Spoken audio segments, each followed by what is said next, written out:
చెరువు అనుకోండి, మీరు దిగి స్నానం చేసి పైకి వచ్చేస్తారు. మిమ్మల్ని గంగ ఒడ్డుకి తీసుకెళ్ళి నేను కాశీలో స్నానం చేయండి అన్నాను అనుకోండి.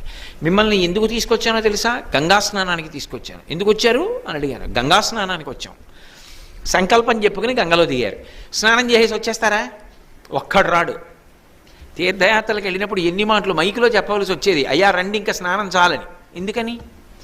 ఒకసారి దిగాక స్నానం చేసి పైకెక్కుదామని ఉండదు. కాసేపు కూర్చునేవాడు, కాసేపు అందులో ఆడుకునేవాడు, కాసేపు కాళ్ళు తేలేసేవాడు, వచ్చిరాని ఈత కొట్టేవాడు.